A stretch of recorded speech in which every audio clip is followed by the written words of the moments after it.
Joining me now on our news panel are Bobby White, reporter for the Wall Street Journal; Josh Richman, legal and political affairs reporter for the Oakland Tribune; and John Myers, Sacramento bureau chief for KQED Public Radio from the Capitol. John Myers, it's been a hot place up there in Sacramento, more than weather-wise. Some details on just what happened with the budget, the Democrats, and the governor. I tell you, Belva, it's been a heck of an interesting week for a couple of reasons. One, because it's been historic. We had the first budget passed by a majority vote in 78 years. We had the first veto of a budget by a governor in recorded history. And we start in the week the same place we started it, which is with no budget at all. I mean, it feels really as though everything that we were talking about back in March is true here in June, which is the governor insists that his way is the right way. Democrats in the legislature don't see any way to get Republicans to go along, specifically with this tax package that Governor Brown has been talking about all year long. And here we are, we're stuck. We're 2 weeks from the beginning of the fiscal year, and nobody knows how you pick up the pieces after this wild week. Well, I think the question is, what is his way? His way is the way it has been since January, and both publicly and I'm told privately, the governor says the same thing. He wants a package of taxes, tax extensions, I should say, sales taxes, income taxes, vehicle taxes. He wants them on a ballot. He wants the voters to give them an up or down vote. A couple of problems here. One is that he missed the deadline to have that happen before July 1st. There's no way now, of course, to have that election. Here we are 2 weeks out. And second of all, he is facing that July 1st deadline for them to be called extensions. Otherwise, they're called tax increases.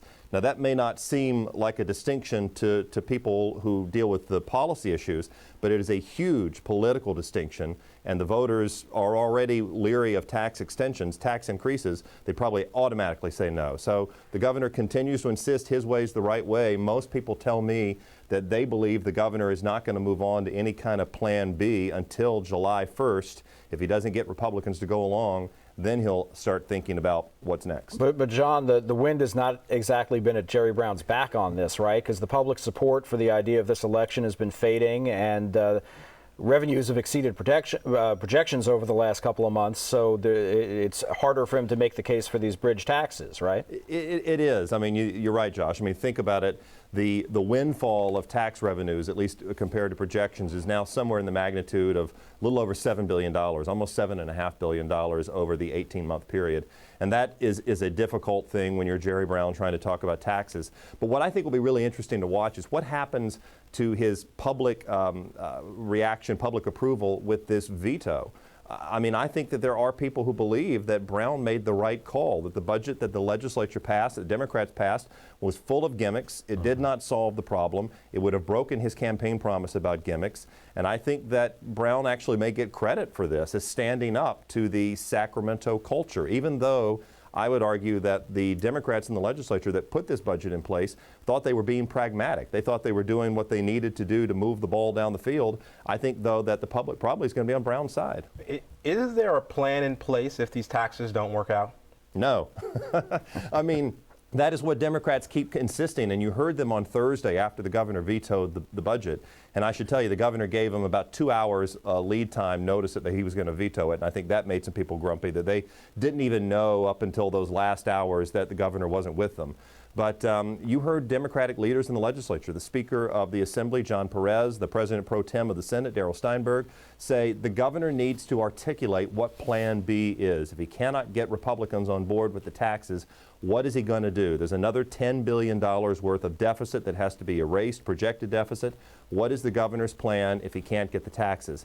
And that's what we all want to know, and that's what we're going to watch if nothing happens by July 1st. John, can you talk about the budget that the Democrats passed? How severe would that have been in terms of cuts and who would suffer, compared to what could happen if the governor doesn't get any concessions whatsoever? What happens then? How bad will it be? Well, I think the biggest losers in that budget, if you want to look at actual cuts, were higher education, another $150 million to the UC system, another $150 million to the CSU system. Those are on top of $500 million cuts to each system before.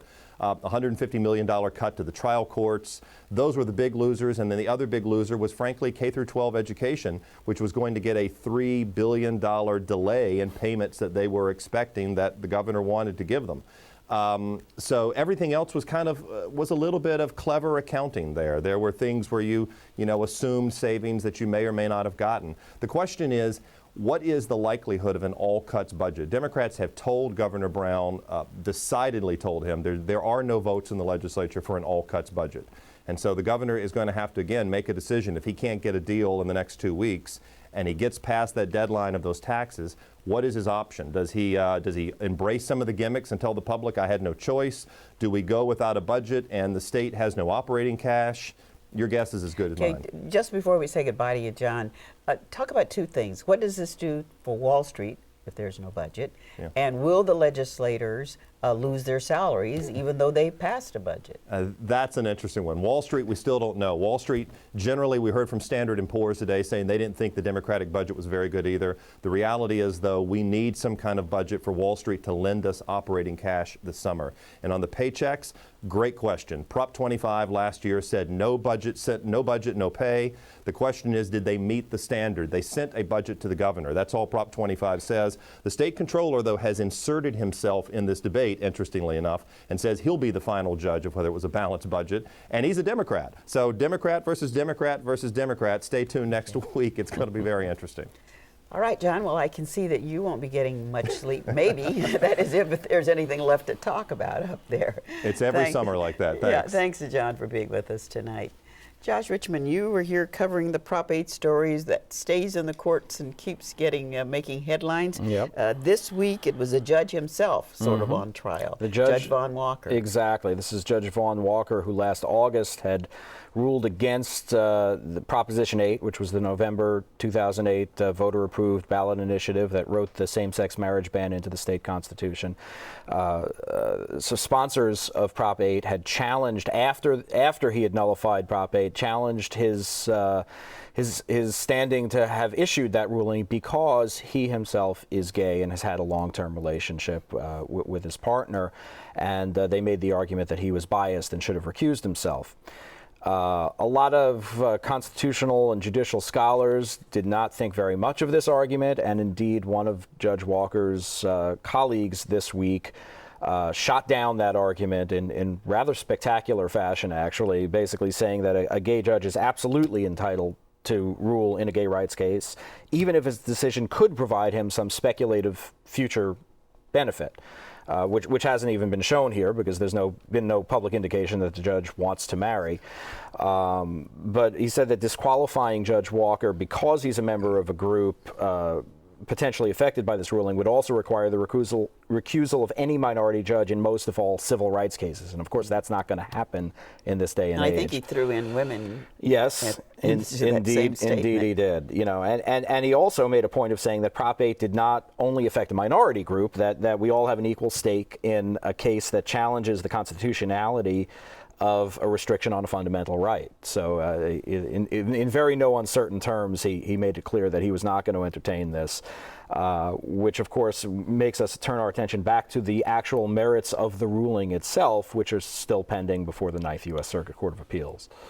So strategically, what does this say? Is it more so any way we can poke a hole in this argument, we're going to attack it? I think perhaps that the sponsors of Proposition 8 were not so sanguine about their chances in the Ninth Circuit, and they thought perhaps if they could get a foothold in getting Walker's ruling vacated some other way, that they would take any shot they possibly could. Gotcha. That's generally the deal. There was another very interesting development, though, on the marriage front. I'm sorry. I like that. But I'd just like to know, this case still has to move up to the appellate level. Right. So it's actually already pending before the appellate court. And there's some question, actually, of whether the Prop 8 sponsors will want to appeal this ruling about Judge Walker's suitability to issue his ruling, to the appellate court if they want to do that, if they can do it while the ruling itself is still pending, which it is, or if they have to wait until that's run its course.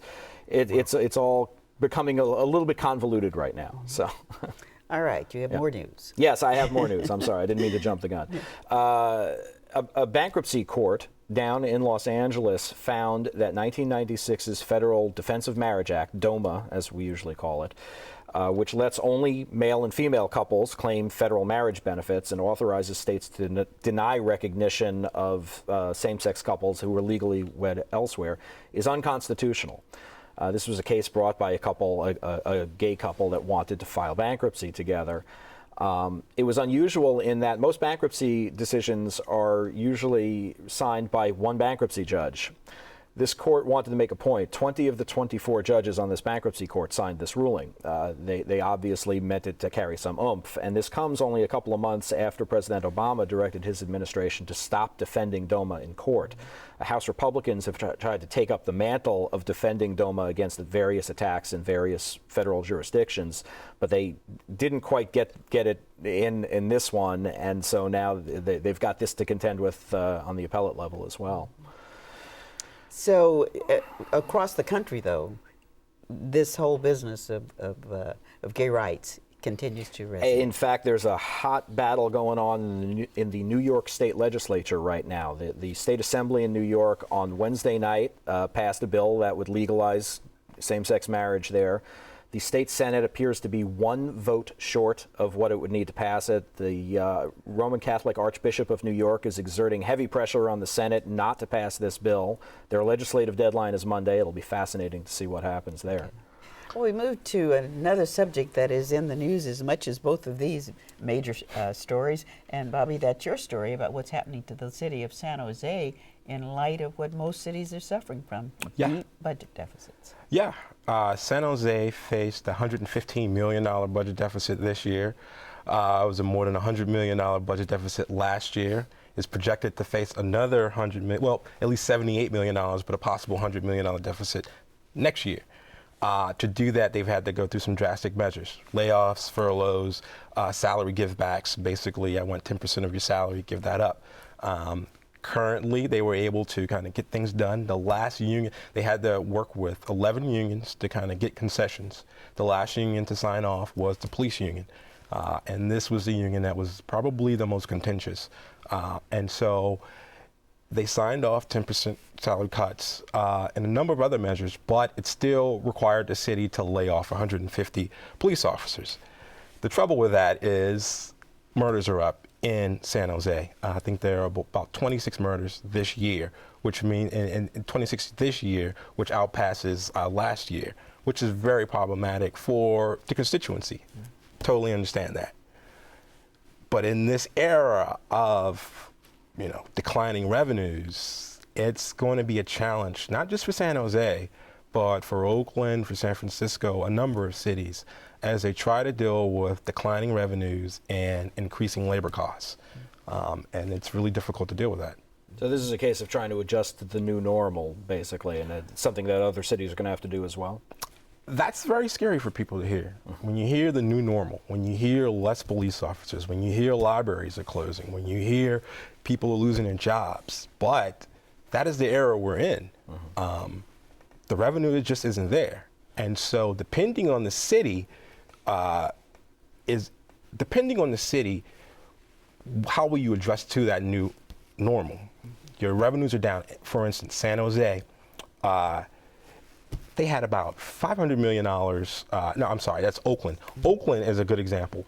In 2005, revenues peaked at about $500 million. 2010, Oakland's revenue now is at $400 million. And so within 5 years, you lose $100 million. And so how do you adjust to that? And so depending on which city you're looking at, your leadership may say, okay, this could be cyclical. We could come back, that money could come back. Or some people are saying, like Chuck Reed, mayor of San Jose, he's saying, no, this isn't cyclical, this is the new normal. And we must adjust now, because it is possible that San Jose may have to pay into a retirement fund $650 million a year by 2016. We don't have a lot of time, but explain why. Is this all pension fund? This is all, or what is it here? It's a combination of things. So the housing bust occurs. So cities rely on tax revenue from property taxes. They rely on it's one of their top ways of making money. So the housing bust, that sucks away a significant amount of money. So the city has to adjust to that. But also with the housing bust was Wall Street collapsed as well. And so cities have to pay into their retirement funds. But what they would use, the proceeds, the gains from Wall Street, they would invest in Wall Street. The gains from Wall Street, they would take that money and put it into the retirement fund. But when you have a vicious collapse, that means that no longer will your gains apply to your retirement fund. You have to take the money now out of your general fund. So that's the money that comes from sales tax, property tax, and other business fees. Mm-hmm. So now you have to pay it into that retirement fund. It's generally almost impossible to pay $650 million into a retirement fund. So in summary, about how many people will lose their jobs? It's an ongoing issue. Mm-hmm. They laid off about, they reduced 800 positions last year. Mm-hmm. This year, they reduced in total about 600 positions.